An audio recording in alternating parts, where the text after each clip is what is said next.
और अब बात करते हैं एक ऐसे खिलाड़ी की जो सियासत के माने में खिलाड़ी माने जाते हैं। आगे बढ़ेंगे और अब रुक करते एक बार फिर से लखनऊ का Akhilesh, over to you.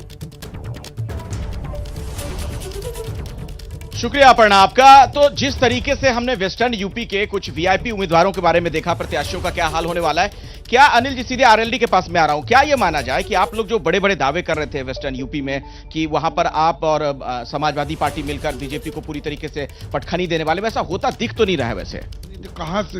Exit poll के मुताबिक, सी वोटर का जो एग्जिट पोल है। और किन लोगों से आपने कहा? मुझे तो आज तक ये नहीं पता चला किन लोगों से डेटा ले आए।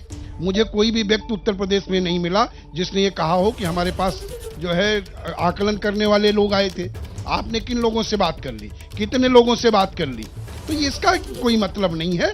ये मतलब आपको निराधार लग रहा है? ऐसा नहीं होगा, बीजेपी वाले नहीं जीत पाएंगे वेस्टर्न यूपी में? अलग नतीजे आएंगे। समाजवादी पार्टी, राष्ट्रीय लोकदल का गठबंधन चुनाव जीतने जा रहा है, उत्तर प्रदेश में सरकार बनने जा रही है और अखिलेश यादव जी के नेतृत्व में सरकार बनने जा रही है। इसमें कोई समाजवादी पार्टी को क्या आरएलडी का फायदा हो रहा है? एग्जिट पोल में कुछ बड़े लोगों के जो नतीजे हम दिखा रहे हैं एग्जिट पोल के मुताबिक, मैं कह रहा हूं बार बार ये एग्जिट पोल नहीं है, तो हाँ बिल्कुल, तो उसमें लग नहीं रहा है कि कोई बहुत बड़ा खेल आप लोग कर पाए इस इलाके में।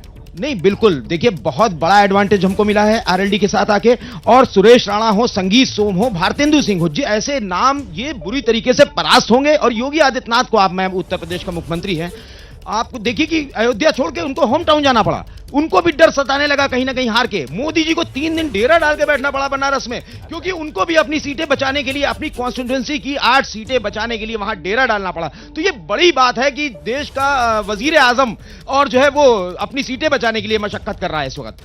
देखिए, एग्जिट पोल को सीधे ये लोग नकार रहे हैं और कह रहे हैं कि आपके बड़े बड़े नेताओं को बहुत मेहनत इस बार करनी पड़ी है, फिर भी नहीं जीतेंगे। नहीं, देखिए, भारतीय जनता पार्टी संगठन तंत्र में विश्वास रखती है और चाहे निकाय का चुनाव हो, पंचायत का चुनाव हो, भारतीय जनता पार्टी के राष्ट्रीय अध्यक्ष से लेकर के बूथ का कार्यकर्ता इस उत्सव में अपनी भागीदारी निभाने का काम करता है।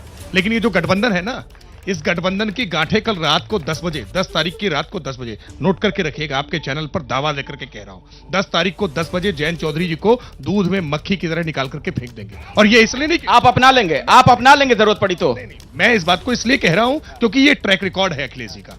अखिलेश जी चुनाव लड़े 2017 में, कांग्रेस के साथ हाथ को साथ पसंद किया। राहुल, मैं सवाल जो पूछ रहा हूं राकेश जी, आप एक बहुत अच्छे प्रवक्ता हैं, बहुत सुलझे हुए इंसान है, मुझे समझ में आ रही है बात, आप जैसे निकलने की कोशिश कर रहे हैं। मैं कह रहा हूं अगर आप लोगों को जरूरत पड़ी तो उन्हें अपना लेंगे, अगर वो दूध की मक्खी की तरह निकाल देते हो, मक्खी आपके पास आ जाएगी। मुझे लगता है पिछली बार जितना आंकड़ा हमारा था, हम उससे ज्यादा बढ़ने जा रहे हैं। ऐसे में किसी की आवश्यकता हमें है नहीं। लेकिन मैं फिर इस बात, देखिए, आज ऐसा मत बोलिए फिर। अब कल नतीजे आने वाले हैं, वोटिंग हो चुकी है। नहीं, इसीलिए तो हम दावा कर रहे हैं और इसीलिए हम विश्वास किसी का साथ नहीं लेंगे आप? सवाल ही नहीं उठता। जरूरत पड़ी तब भी सवाल ही नहीं उठता, जरूरत पड़ेगी नहीं। भारतीय जनता पार्टी के साथ हमारे जो संजय निषाद जी हमारे पार्टनर हैं और अनुप्रिया पटेल जी हमारी पार्टनर हैं, हम अपने गठबंधन के साथ, राष्ट्रीय जनतांत्रिक गठबंधन, उत्तर प्रदेश में एक प्रचंड बहुमत की सरकार बनाने जा रहा है। लेकिन इनका गठबंधन क्यों टूटेगा, उसके कारण मुझे उत्तर प्रदेश की जनता को जानने का अधिकार है। देखिए कैसे इन्होंने राहुल गांधी जी के साथ गठबंधन तोड़ा 2017 के चुनाव के बाद, 2019 के बाद हाथी का साथी जो बने हुए थे, कैसे बुआ बाबुआ का गठबंधन टूट गया था, ऐसे ही जयंत चौधरी जी को किनारे कर दिया।